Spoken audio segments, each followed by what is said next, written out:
Pernah nggak sih kalian ngerasa kalau bukan kalian yang pegang kendali penuh? Kayak ada sesuatu yang lain gitu, yang ikut campur sama keputusan kalian. Nah, di beberapa menit ke depan ini, kita bakal bongkar sains yang super mengejutkan soal pengendalian pikiran di alam. Dan dengerin ya, ini bukan fiksi ilmiah sama sekali.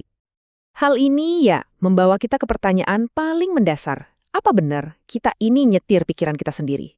Atau jangan-jangan kita cuma penumpang? Pertanyaan ini nih yang jadi pusat dari semua pembahasan kita hari ini.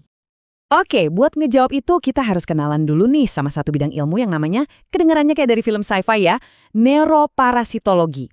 Gampangnya gini, ini tuh ilmu yang mempelajari gimana caranya organisme-organisme super kecil bisa ngebajak otak dan perilaku inangnya. Benar-benar mengubah mereka jadi kayak boneka hidup. Sekarang dengerin ini. Selama bertahun-tahun, ide ini tuh dianggap, ya ampun, konyol banget sama para ilmuwan. Logikanya kan sederhana aja ya kan? Gimana mungkin coba makhluk super simple, nggak punya otak, bisa memanipulasi hewan yang jauh lebih kompleks, yang evolusinya udah jauh lebih maju? Rasanya nggak masuk akal. Nah, kutipan ini benar-benar ngerangkum keraguan itu. Idenya aja udah aneh. Masa sih inang-inang yang udah di puncak tangga evolusi bisa digerakin kayak boneka tali sama makhluk-makhluk simple? Kedengarannya absurd banget kan? Justru ini yang bikin penemuan-penemuan berikutnya jadi wow, radikal banget. Karena apa yang tadinya dianggap nggak mungkin itu ternyata adalah tontonan horor yang nyata banget di alam liar. Oke, siap. Kita lihat beberapa contoh yang paling bikin melongo. Coba deh bayangin seekor jangkrik. Tiba-tiba aja nih, tanpa sebab yang jelas, dia ngerasa harus banget cari air dan ya menenggelamkan dirinya sendiri. Ini bukan kebetulan loh. Perilaku bunuh diri ini sebenarnya diperintahin sama cacing rambut yang ada di dalam tubuhnya. Cacing itu harus balik ke air buat berkembang biak. Jadi si jangkrik, ya ampun cuma jadi taksi sekali jalan menuju kematian. Atau ada lagi, seekor ikan yang mendadak berenang ke permukaan terus pamerin perut peraknya yang berkilau ke burung pemangsa di atas. Ini tuh kayak ngasih undangan, "Hei, makan aku." Ini undangan maut. Kenapa? Karena ada cacing pipih di otaknya yang sengaja bikin dia jadi kelihatan mencolok. Burung itu adalah perhentian selanjutnya buat si cacing. Dan ini dia yang paling terkenal, si semut zombie. Bayangin, ngelawan semua instingnya buat bertahan hidup, semut ini malah manjat ke ujung rumput, ngunci rahangnya di sana, dan pasrah aja nunggu dimakan sapi atau domba. Gila kan? Kenapa coba? Soalnya, jamur yang ngendaliin dia itu cuma bisa berkembang biak di dalam perut hewan pemakan rumput. Nah, kita lihat deh di sini betapa presisi dan canggihnya strategi parasit ini. Ada cacing namanya cacing kepala duri. Dia ini bisa ngubah krustasia kecil yang biasanya pemalu, suka ngumpet, jadi pencari perhatian yang nekat banget. Otaknya itu loh diprogram ulang sama si parasit.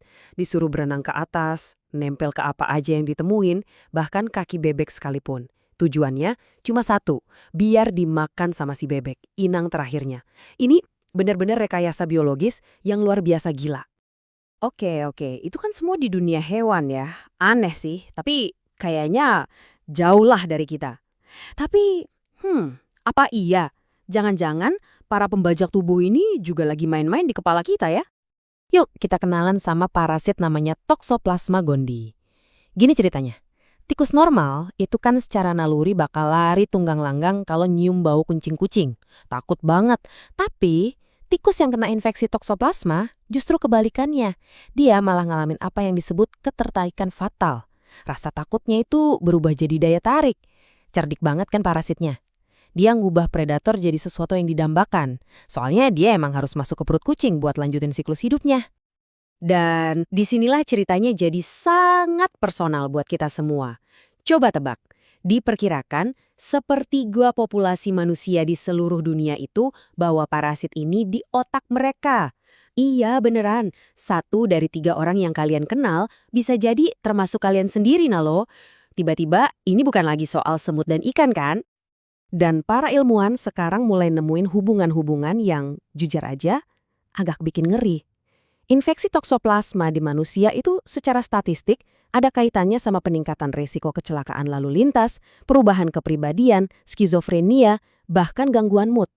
Tapi penting ya buat dicatat, ini tuh bidang penelitian yang masih panas banget dan kontroversial, belum ada yang pasti. Tapi petunjuknya udah mulai kelihatan. Kadang-kadang, petunjuk paling kuat itu justru bukan dari lab, tapi dari obrolan biasa aja.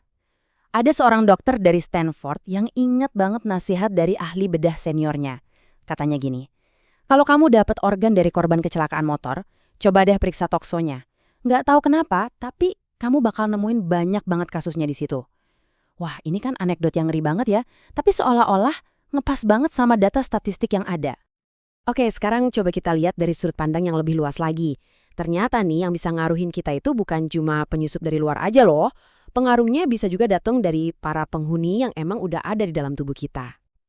Siap-siap kaget ya, secara jumlah sel, kita ini sebenarnya lebih banyak mikrobanya daripada manusianya. Beneran, tubuh kita ini pada dasarnya adalah ekosistem yang rame banget.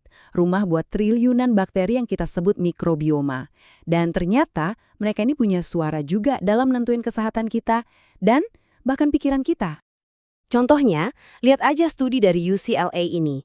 Jadi, ada sekelompok wanita yang rutin makan yogurt probiotik selama 4 minggu. Hasilnya, aktivitas otak mereka jadi beda pas ngeliat gambar-gambar yang emosional. Area otak yang hubungannya sama emosi dan sensasi jadi lebih kalem, lebih tenang. Intinya apa? Gampang banget ngubah bakteri di usus kalian, ternyata bisa secara terukur ngubah cara kerja otak kalian. Luar biasa. Tadi kita udah lihat gimana individu bisa dimanipulasi. Sekarang, kita mundur jauh banget gimana kalau seluruh peradaban dan budaya manusia ternyata juga dibentuk sama kekuatan-kekuatan tak kasat mata ini. Gila kan mikirnya? Nah, ini ada ide besar yang namanya hipotesis stres parasit. Teorinya berani banget sih. Katanya gini, perbedaan tekanan penyakit menular di berbagai wilayah dunia itu jadi salah satu kekuatan utama yang ngebentuk macam-macamnya budaya manusia yang kita lihat sekarang. Dan datanya nunjukin korelasi yang kuat banget. Gini deh, daerah-daerah yang dulunya banyak penyakit menular cenderung punya budaya yang lebih kolektif, suka konformitas, dan agak tertutup. Sebaliknya, daerah yang lebih aman dari penyakit, budayanya cenderung lebih individualistis, lebih terbuka sama hal-hal baru, dan lebih demokratis. Mulai dari nilai-nilai sosial sampai sistem politik, semuanya kayak nyambung. Terus, gimana ceritanya bisa gitu? Jawabannya mungkin ada di emosi yang kita semua punya, rasa jijik. Coba pikirin deh, rasa jijik itu bukan cuma perasaan ih gitu aja. Itu tuh sistem kekebalan perilaku kita, hasil evolusi biar kita ngejauhin kuman dan penyakit. Dan bisa jadi, tingkat rasa jijik secara kolektif di suatu masyarakat, itulah yang jadi pondasi psikologis dari semua perbedaan budaya yang gede banget itu. Jadi, setelah kita jalan-jalan dari semut zombie sampai ke akar peradaban manusia, apa nih kesimpulan yang bisa kita tarik? Kesimpulan utamanya, ini dia. Kita ini sebenarnya bukan individu yang berdiri sendiri, yang berdaulat penuh. Kita ini semacam ekosistem berjalan, yang dipandu sama dalang-dalang tak kasat mata, yang jumlahnya nggak kehitung. Konsep diri yang kita pegang sekarang bisa jadi cuma ilusi yang indah aja. Dan semua ini akhirnya ngebawa kita balik ke pertanyaan paling awal tadi, tapi sekarang dengan pemahaman yang jauh lebih dalam. Kalau emang benar tindakan kita, kepribadian kita, bahkan budaya kita ikut dibentuk sama organisme-organisme super kecil ini, terus apa sih artinya menjadi kamu